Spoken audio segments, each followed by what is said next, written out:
ଜଣେ ସମାଜସେବୀ ନା କେବେ ତା ଦୁଃଖ କାହା ଆଗରେ କୁହେ ନା ତା ଦୁଃଖକୁ କାହା ଆଗରେ ବାଣ୍ଟେ। ତାର ନିଜର ହଜାର ଦୁଃଖ ଥିଲେ ମଧ୍ୟ ସେ ତା ଦୁଃଖର କୋହକୁ ହୃଦୟରେ ଚାପି ରଖି ସମାଜର ସେବା କରିବାରେ ଅନବରତ ଲାଗିପଡ଼େ। କେମିତି ସମାଜରେ ଦୁଃଖରେ ଲୋକ ନ ରହିବେ, କେମିତି ସମାଜର ମଙ୍ଗଳ ହେବ, ସେ କରିଚାଲେ ଅନବରତ ସମାଜର ସେବା।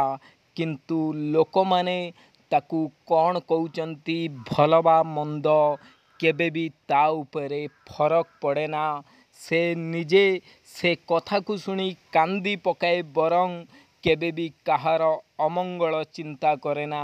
ଏତିକି କହୁଛି ମୁଁ ମୋର ସମସ୍ତ ଦେଖୁଥିବା ଭିଡ଼ିଓକୁ ଭାଇ ଭଉଣୀମାନଙ୍କୁ, ସମାଜସେବୀମାନଙ୍କୁ ଆପଣ ନିଶ୍ଚିନ୍ତ ଭାବେ ଫଲୋ କରନ୍ତୁ, ଲାଇକ୍ କରନ୍ତୁ, ସେୟାର କରନ୍ତୁ। ଜୟ ଜଗନ୍ନାଥ।